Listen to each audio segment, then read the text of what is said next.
Alrighty. Who's ready for this?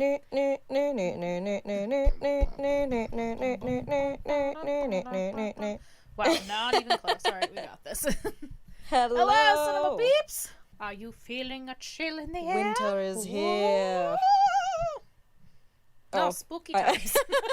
I was thinking something completely different. Spooky times. But I guess to be fair, yes, winter We is got here. winter early this year. Usually, it's not uncommon for it to happen around Halloween in the Albertan area. This time we got it even earlier, which is, it's a little depressing.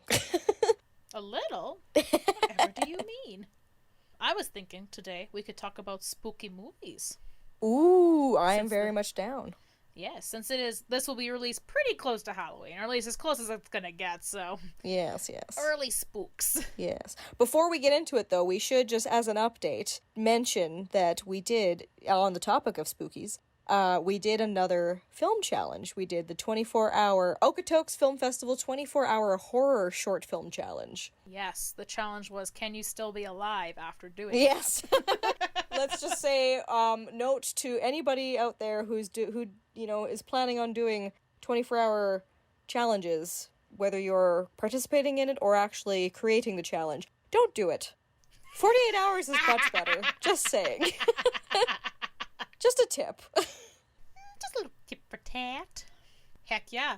By the time this podcast comes out, we should be releasing that video that Halloween. Yeah. So it'll be this Saturday. So after you listen to the podcast, just hold on tight and hopefully you check it out. Go check it out, yeah. We put 24 hours worth of work into it and it clearly shows. I'm just kidding. It was a very interesting experience.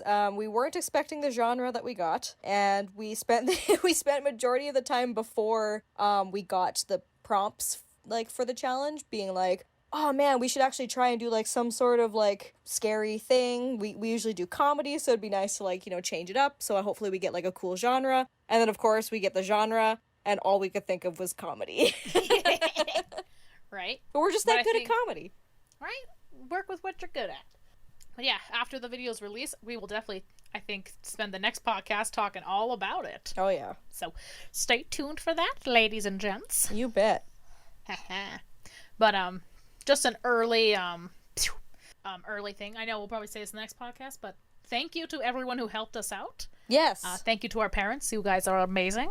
Yes, our parents have been quite the celebrities lately for the short films that we've asked them to be in. We're trying to deal. We're trying to do with what we got, right? Still pandemic times, we still got to be safe. Exactly. Got to work with what you got. Right. But anyways, time for Spooksville.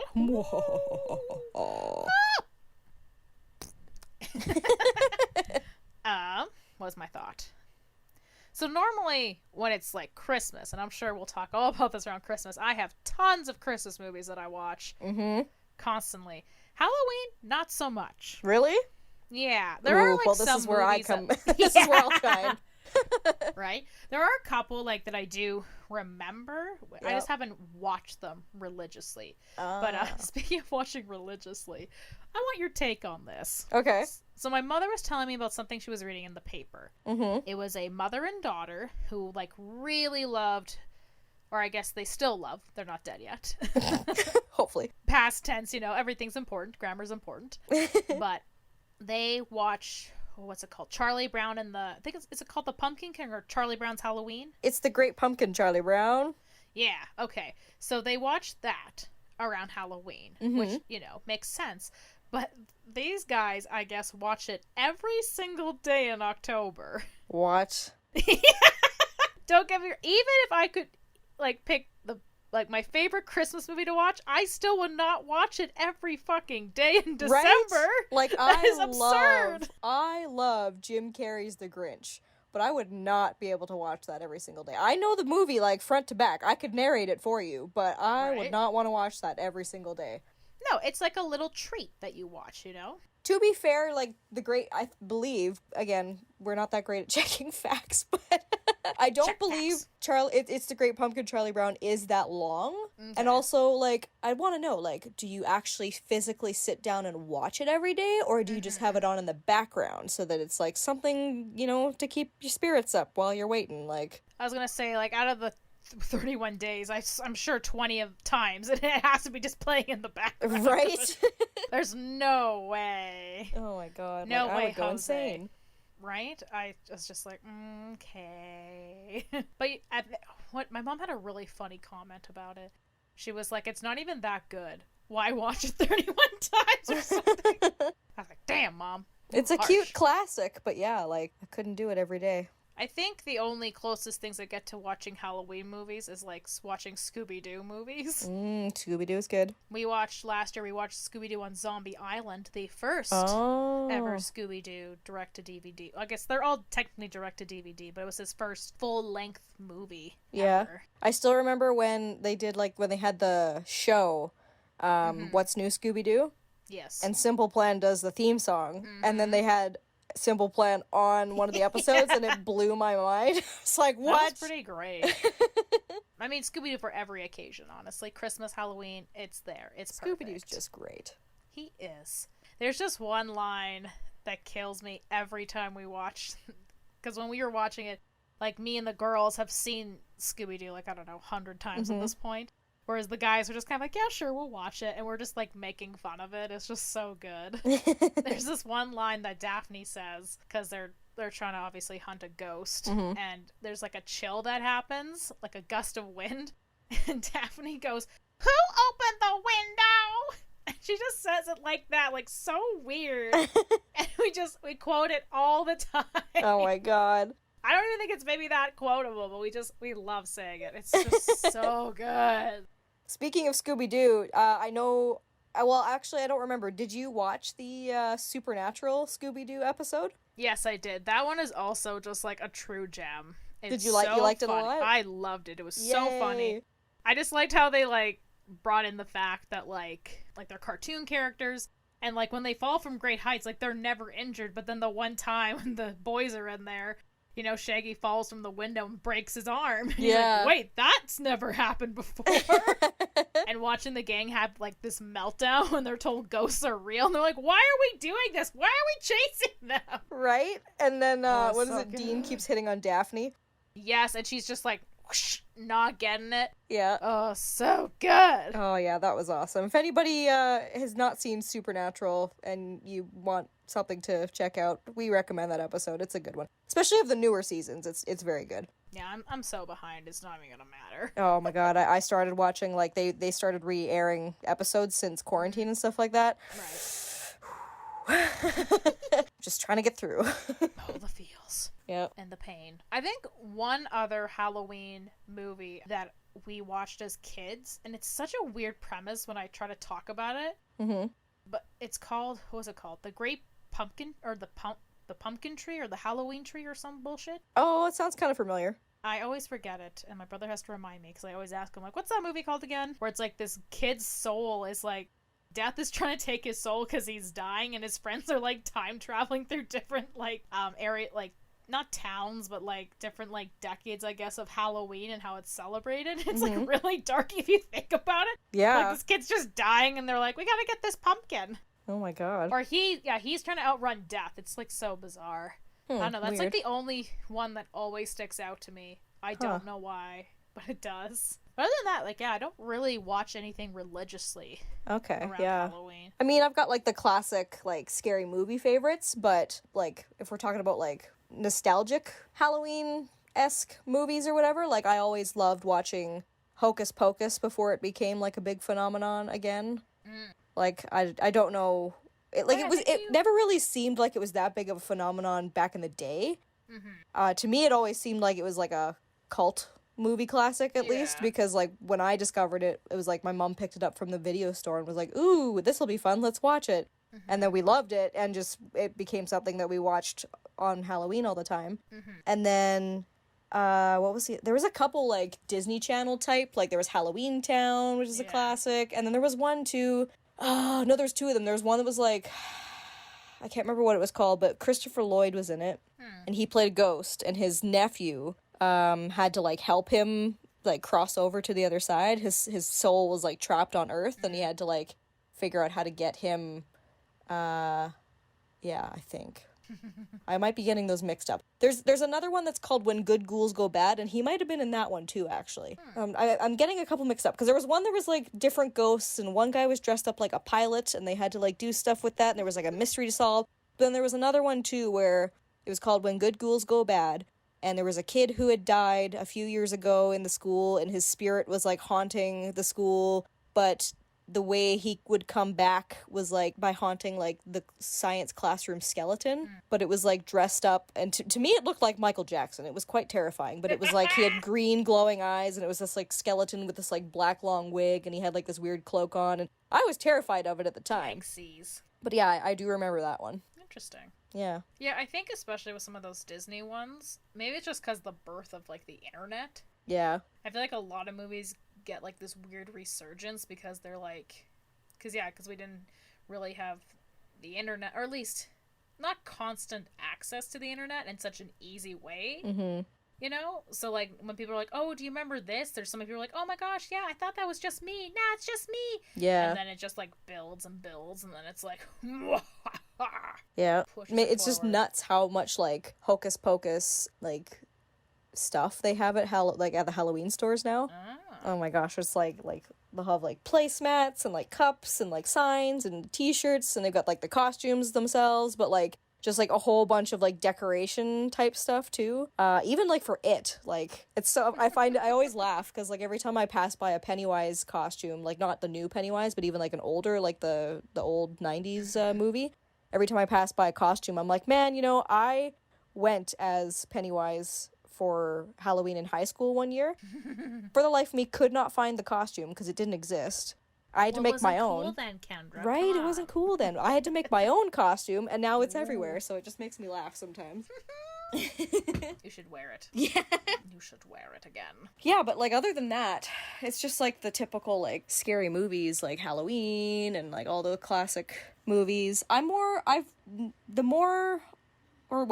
older I get, the more I realize that I am not much of a like gore scary movie person. I'll watch them, but I prefer the spooky like ghost story type stuff. Like Halloween's obviously a classic, but yeah, I prefer the spooky ghost story type movies more than like what's it called, Saw, or like, you know, stuff like that, Texas Chainsaw Massacre. I think it depends on like the gore aspect, I guess. Yeah.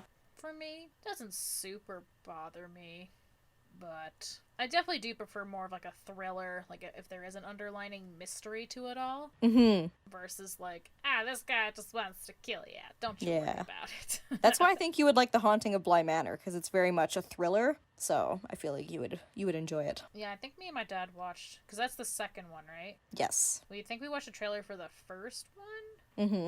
I think.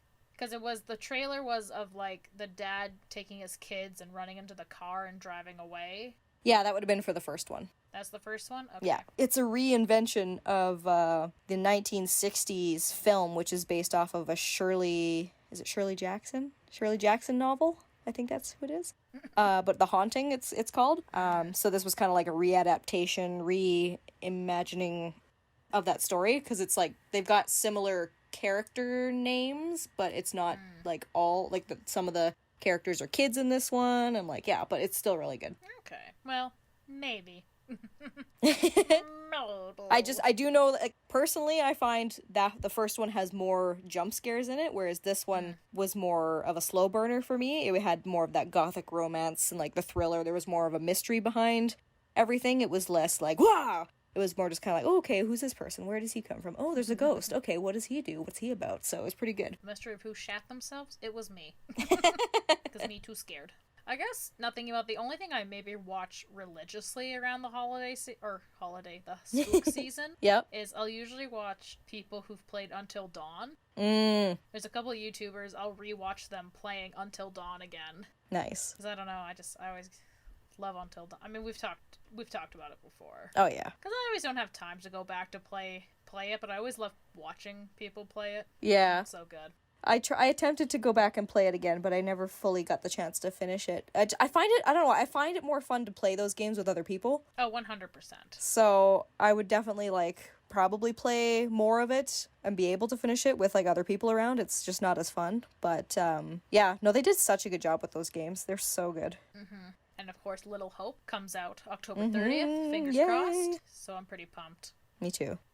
I'm ready for Spooksville. Oh, yeah. Witch trials and everything. Mm-hmm. Did I tell you? I don't remember if I told you. So I was watching videos, because I've tried to steer away from, like, everything. 'Cause I'm just like, I don't want to. Or no, I think we did talk about this. I'm sorry, I'm repeating myself. They have these dev diaries, they call them. And they were talking about how they did the motion cap for Yes. it. Yep. Mm-hmm. Yeah, so I was like, there can't be anything too spoilery. But I think my brain is already, like, in gear now after watching. I was like, new possibilities I didn't think of before. Uh-oh. But it's really interesting watching them how they captured the motion cap for it, and it's just really funny watching them just like in their little suits and like people are just kind of grabbing them off camera trying to pull and move them around. Yeah, that's cool. Because I think for Until Dawn, I could be wrong, but I thought the actors did both their motion cap stuff, like their action scenes and their dialogue. Yeah. But it kind of looks like in this one, they have different actors who do their motion cap actions, whereas they'll still do, like, the dialogue scenes. Oh, okay. Which I thought was interesting. It was kind of cool to see them do, like, their action and dialogue at the same time in the first one. Because it was just neat to see, like, how they're basically in an empty room full of, like, taped up lines, and they've got, like, the motion ball, like, the ball suit or whatever, and when they're supposed to be climbing up things in the game, it's literally just, like, those gymnastic boxes. So it's like... have to be real creative. Right? And that's what they talked about in this one, is just like the creativity where you had to pretend something was this, or and sometimes they were talking about how they had to make sure like they were roughly in the same position as they were. Yeah. And stuff like that. And it's just really cool. Yeah. It'd be kind of neat to like experience doing that. I was gonna say I would love to either do it or like be there to help film and do it. Right? Like one of those like when you're asked like, oh, if you weren't doing your one job, like what would you rather do? Which is still, like, a cop-out answer, because it's still within film. But that's, like, one of the great things is that there is so many, like, different avenues you can take. Oh, yeah. And I think that's just super cool. Yeah, I think so, too. That'd be awesome. Next Cinema Gals video. Motion capture.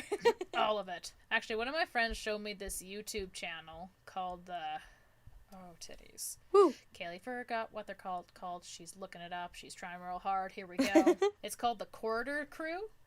Crew. And so that's technically their second channel. I think their main channel is the Corridor.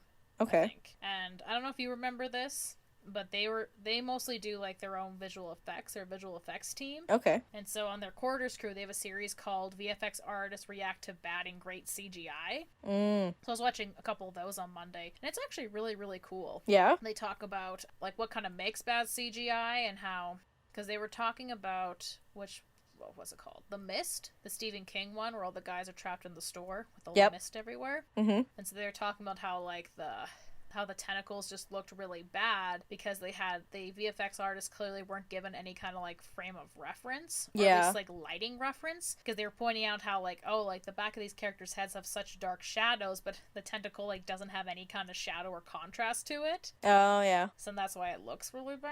I think the other one that kind of blew me away was 300, how they had the one scene where the guy's running and he's stabbing and killing a bunch of guys, and the camera's kind of pushing in and out constantly. Yeah. So apparently they did that in one shot, but they had 3 cameras kind of like squished together. Oh, and yeah. all 3 taking different kinds of shots. So one was the wide, one was like a medium, and one was a close-up. Oh, yeah. So basically they just stitched the shots together and to make that effect happen. That's cool. That's kind of like The Matrix, when they were filming some of the scenes for The Matrix. It's like there's like just like a million cameras surrounding him, and like they all take a picture, or they're all like shooting at the same time, so that they got that like cool 360 effect. Yeah, it's really cool. They did one on like animation that was really cool. They talked about how like they've gone from like hand drawn to like digital, and how I didn't know this, but I guess when they were editing animating in the old days, like I knew they had to draw each cell out on paper. But I guess if it had to be tied to a certain piece of music or something, they would have, like, the music was already made before they animated, which I was always kind of curious about what came first. Yeah. And, like, in the old days, they'd have, like, a record player beside them on their desk, and it would play the piece of music, and then they'd be able to time it, and then they would do their little animation, then they would play it to music to see how well, they did it, and then oh my show it off gosh, to the supervisor. Which that's like, crazy. insane. Yeah. Man, like, oh. I'm just, like, thinking, like, myself, like, just editing. I'm like, man, it's tedious, like, just being able to, like, get it right on point, even through editing on a computer. I can't imagine what it must be like having to, like, draw it like that. Oh. Right? Like, holy titty. Same thing with, like, what was it? I think you shared it with me, like, back in the day when it came out, but, like, Kubo and the Two Strings. That, like, behind the scenes where it's, like, it's, like, a time-lapse of the guy showing how he, like, motion captures everything as it goes, and it's like, man, just like the tiniest little movement, if you screw up, you're like, fuck. Right? It's like, no. Yeah. Actually, I know if it was me, if it was halfway, I'd be like, you know what, it's in the shot, guys. It's giving up. This is, Yeah. this is part of the shot now. I'm not going back. We're dealing with it. Right. Fix it in post. Somehow. I don't know how. Everything's in post, technically. Yeah. Even that, yeah, because that whole stop motion is just, like, amazing if you can get it right. And just the fact that, like, they've built more complicated sets and they've integrated even more CGI. And that's the thing, like, you watch some of them because the characters will do flips or something, and there's, like, the green stick in the back that they have to key out, and you're like, oh, that's insane. How? Oh my gosh, yeah. And now it's like, you wonder why there's so many credits at the end of movies. Yeah. It's because it's not just one person doing all of that. There's, like, so many people just tackling, like, maybe, like, that one guy, his whole job is just to key out that green little stick, whereas, like, the other people are responsible for, like, adding the music or, like, editing a certain sequence together, so it's, like, insane. It's just crazy. Yeah. Yeah, because the other one I want to talk about, the Quarters crew, they were talking about Chappie, and how, because they were like, wow, it looks really good, how did they do that? So, like, they built, like, a real-life model of the robot. If you've never seen it before, I believe Chappie is about a robot. He's trying to escape from Hugh Jackman. I've been meaning to see it just because Hugh Jackman's in it. Or is it Hugh? No, he's not in Chappie. He's in Real Steel. Yeah, that's Real Steel. Yeah, sorry, got them mixed up already. The guys from The Antwoord are in Chappie. Yeah, right. But yeah, so I guess, so they built, like, a 3D model of him in real life so that they can kind of get a reference for lighting in the scene. And that's why it helped a lot for, I guess, the VFX. But the other thing that was just so mind-boggling is, like, they had a guy on set act as Chappie and do all the actions. And I guess the way they did is they, like, fucking cut him out of every scene and then, like, relayered everything together. Oh my gosh. I was like, holy shit. And they were talking about how, like, because there's this one simple scene where the guy is giving him a knife, the Chappie a knife. So it's across the other guy's body, who's, like, shirtless. And I guess they were saying that they had to recreate his shirtless body because, like, that's where his hand was. So they had to, like, recreate all this stuff. And oh my god, that sounds like a headache and a half. Yeah, because they were saying, I guess, somebody who worked on the film, like, even talked about, like, yeah, like, there was just a lot. And, like, some people, like you said, his one job was to cut out one thing. Yeah. They said they'd focus on even a couple frames for, like, 3 months, because that's how long it took. Yeah.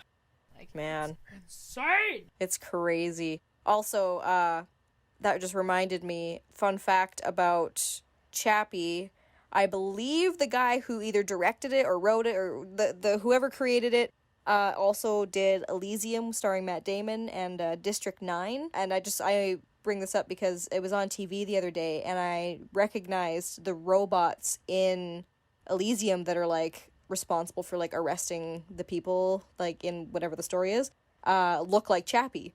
So I'm assuming there's, like, a connection between all three movies. Somehow there's, like, because it's, like, there's a guy similar in District 9 from there, but then, yeah, there's the robots that look like Chappie in Elysium, and I don't know if that's, like, if they're, like, in the same world or what the deal is, but yeah, so I thought that was kind of cool. That's funny. Or he just leaves little Easter eggs within all of his movies. Yeah, that too, yeah. I think on that note, though, I guess we shall end our podcast. Thank you guys for listening to another podcast. Hell yeah. Like we said at the beginning, we did compete in a 24-hour film challenge, and we can't wait to show you guys this coming week, so please check that out when it does. And yar. Have a great Tuesday. Have a happy Tuesday. Yeah. Be safe. Leave in the comments what's your favorite Halloween movie, your go-to Halloween movie that you like to watch again and again.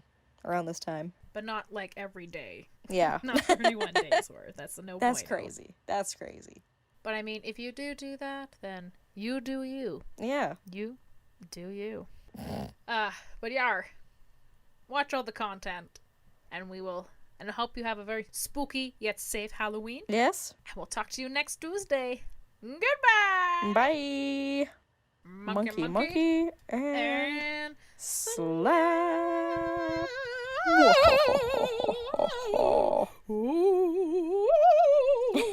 Spooky.